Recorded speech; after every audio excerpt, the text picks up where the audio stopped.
And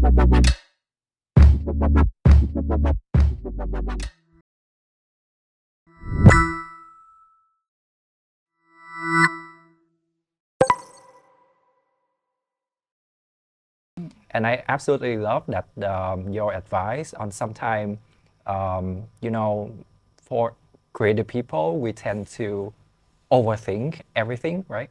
We tend to overthink too much of the thing, and sometimes we get lost in that. We don't find the ultimate solution. But sometimes, looking at problem in a simpler way, approach it in a simpler way would be the best approach, actually. So, actually, for today, we have a lot of interesting little figurines. I also want to talk about that. But we were not talking about those kind of like beautiful final product, but we will also want to understand the development journey. How did you have this kind of concept, and how did you build them, and what was the challenges that come along the way? Okay, so in 2015, I wanted to do toys for Vietnamese heroes. So we did our first one, Sung Tân Thủy Tân. Yes. But we were only designers and 3D modelers. We couldn't do the manufacturing. So we sent it to China. And we wanted to release it during that, I remember. And they have this issue where if they get a bigger order, they'll put your order to the side and say factory burn or chik tao chi, whatever.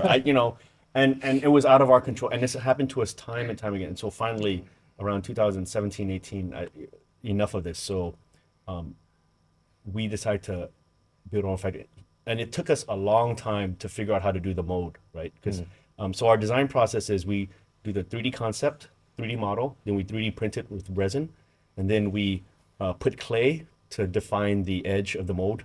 And then from clay, we do silicone. From silicone, we do plaster. From plaster, we do magnesium aluminum, and then we injection mold it with PVC.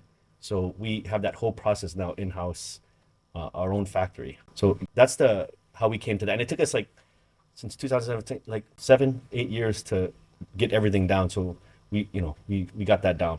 The design process, we started off with designing historical toys, but like I said, it morphed now into really art toys. So now it's about half and half. We let our own artists design our own IPs.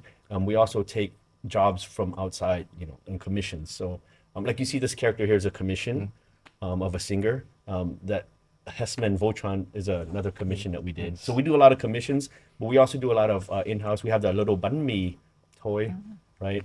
It's really cute. Yeah. So that's selling a lot. Yeah. Yeah. Okay. So I think that the biggest takeaway here is that even when you do something that you love, problem will arise. All the time. And even for me, one thing that I can relate is that when you are the leader of your own company, it feels like there are days that you constantly put out fires. You constantly have to put out fires, and it is something that demotivates a lot of creative people, that they feel that they are not signing up for this. So in that case, I want to pose a question for our guest, that what would be your own advice when you run into that kind of problem?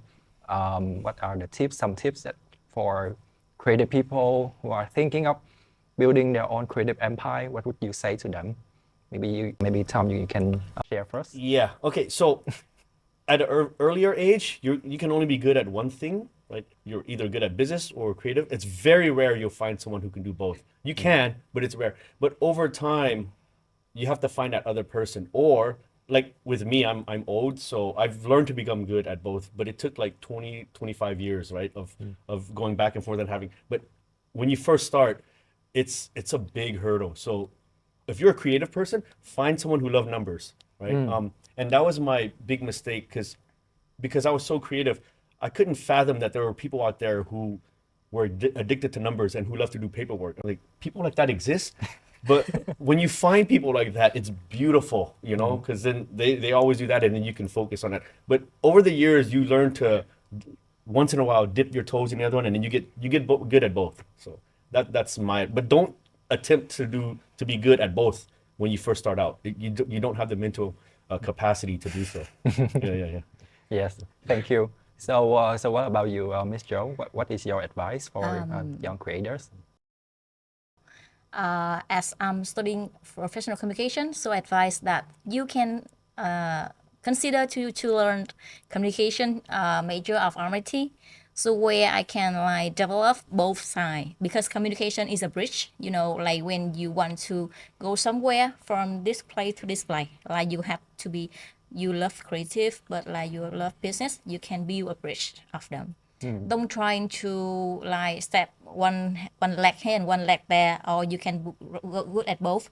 You can be good at between, and that's the advice. You can study communication, or you can like try to improve your communication, because communication is a key to solve any problem. Like people to people, they need communication. Like internal to external, we need communication, and brand to the customer, we need communication. So communication is the bridge to like connect your strength and your weakness. And yes, also the love-hate relationship. You don't try to like only focus on growing your strength. Like don't focus on your creativity. Don't try to focus on one. You have to like sometimes you have to balance the love and the hate. You love creativity, but sometimes you have to hate it a little bit. So like to live you like doubt to us, we have to doubt to us to understand that sometimes creativity is really challenging. It's hard to like to choose in many options in our head, and then sometimes you have to love the thing that you don't love. That because like when you see the number in your way, you can customize the P&L. You know, like when first time I see the P&L format, what is it? What is the number? It's my hack that I feel like really hack that I don't want to see it and leave it away. But when I find a way, we can be creative in the number. When we customize the format, the template in our way for better understanding, like when you add in the colors to the table, you adding some signal, you adding something, make you feel the number is not really hectic, it's really something beautiful. And when you love the number, you love the way that you lead to the end of the quarter, you see the P&L meets your master plan. You read right, and you feel happy. Wow, the number is magic. It's a magic that you can feel confident, you have happy, and you feel exciting for the next year plan. Yes. And that's how we can do the love-hate. Okay. Thank you for saying that. I think it's absolutely beautiful that you say sometimes you have to hate creativity a little bit, right? And especially that I think that for a person, right, we cannot always define ourselves as only creative people or only business people. People tend to exist in a spectrum like that, and this is something that makes our life a lot more interesting than it could be. So, and finally, I also want to ask Ms. Trúc for advice for young creators on how do they have to learn to work with the challenge and love the business that they are in. Yeah, so my first one is, as Tom already said, they find partners. But he already stole my word, so I will have another one. I think like maybe for creative, young creative, I think the most important one when you have a tendency to run a business is to be present. Always present, whether is it like problems, any things happen, just present there to help yourself, help your teammates, help your clients.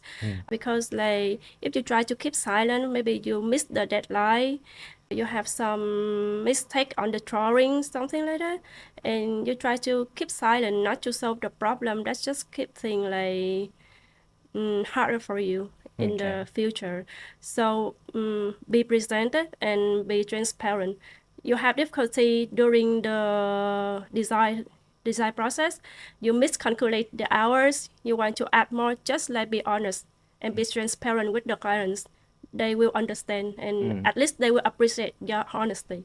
And that's where we can build trust with the clients and have the long-term relationship. Yes, I actually imagine, I actually experienced that a lot of time throughout my career, and I always find that honesty is like the best thing that you can build for your career. And for a lot of creative people, sometimes they feel, think this is too uncomfortable for me to communicate. They tend to, get into their own shell, and a lot of the time it causes more harm than than help. So I absolutely love that kind of advice. Okay, so since we're nearing the end of our episode, I just want to maybe we do a little bit of like confessions. So what kind of non-creative stuff that you feel over time you start to love it? So for example, like managing people, maybe you secretly start to love spreadsheet now. Yeah, so let's do a little confessions for our audience. I will never love managing people. I'll say that. Yeah. But okay, so one of the things that growing up, I always told my friend, "Hey, I got this idea, I got that idea," but it never happened, right? And it's because when you have an idea, one of the quickest way to disseminate information is through a website, right? And I didn't know how to do a website, and I had a million ideas, but none of them came true because. And I learned later on that all the billionaires learned how to code a website when they were like 9 years old. Like Zuckerberg and the Google brother, couple, all these, they all knew how to do web. So this is one of the things why I really tried to learn. I didn't like it at first, but now I love it. I love making websites. I love making interactive stuff, and through that with AI, and I can now quickly build a website for my toy company, for my game, all these things. So over the years, I hated it, but and I learned it, but now I absolutely love it. So it's one more additional skill set that I feel that it's very powerful for any business, is the ability to have an idea and then just have it on a website so everyone can see what you're thinking. Yes, having that kind of power in yourself that you can rapidly prototype things and really testing things on the digital space is really a powerful skill. So what about you, Trúc? What kind of non-creative stuff that you secretly start to love now? I think it may be like communication and negotiation. Like I'm an introvert person, so I don't really communicate a lot with people. But since I open a business, I have to start searching for clients, searching for factories, have to start the conversation, break the ice. So I kind of learn more when I talking with people. Like when I talk with factories, I understand their truly the path of how can they open the factory, what's the strength and the weakness, what difficulties have faces. So it's just like sharing with them. And when I bring clients to them, I feel like okay, I have like maybe smallly take part in helping them to maintain the business, giving them orders. So that's nice. And with the clients, like it's very difficult. Like starting a conversation with a new clients, like sometimes you have no reply. Yeah, maybe they seen but they never reply. They ghost you. So yeah. So but when you got one, then you start to want to talk more, even when like some clients, like I'm not very like have many topics to talk, but when they come here to visit factory, you have to take them around, then you have to talk, have to find a topic, like any of them, to keep them not boring during the way, like 2 hours to the factory. So it helped me to learn more. And because more of my clients, I target a niche client, their own startup or like their design brand with like starting with low MOQ, high quality. So I understand their business path because they are from startup, just like me, they're small business. So I learn from their experience, from the failure and from their success, and they know how they I learned how they launch a new products on the market, what they are thinking, their thinking process, something like that. So that's why I start loving communication with other people, because I think I learn a lot from them. Yeah. Thank you. It's a really beautiful advice and beautiful, kind of learnings on your journey. So finally, Joe, can you share your perspective?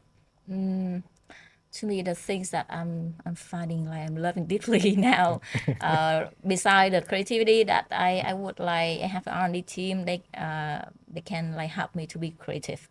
I'm not the only one now, so it's my time to love the strategy. I really love the strategy. I love to understand the numbers, like in dealing the numbers with the client, how to give them a number that they can accept at the first time. I love that. So that I can like analyze the customer, everything, analyze, and I give the advice to the accountant. I give advice to the procurement that choose that number instead of that number, or I would adjust the number in the quotation or something. I would love to do with the cherry sheet number. That number would help us to bring another number or something like that. Like we give them 3 options, and I know they will choose the option 2. That's how I love it now. So I would do strategy like for this client, I would give this option, but for a different client, I would different options. That's how we can understand the clients. We can save in time to deal with it together. We give them the best solution that for us and for them. So that's the strategy that I love now. And also the strategy for sales, for the experience at the store, for the sales team, something like to the customer, they can feel like happier every time they come to the store or something. That's also the strategies. The strategies in dealing with people, answer any question. Don't let them have that what they want, but give them what they can have. But we're happy to do that. Don't just lose our like happiness for others' happiness. And that's the best thing to balance our business. We don't feel like exhausted to always please people. So strategy help us to feel like healthy in dealing with people. Okay. So in our work strategies, it feels like it is a thing that keep our soul, keep the identity of the business as well. Okay, and with that, we are at the end of our conversations. I would like to say a deep, sincere thank you to Mr. Tom, Joe, and Trúc for joining today's session. I really hope that their perspective and story would give you the courage and the experience that you really need to fully embracing your journey to become a creative entrepreneur. For more information, please subscribe to our Facebook and YouTube and keep engaging with us. And this is the Creative Economy Initiative Podcast. I'm Danh Pham, and we see you next time.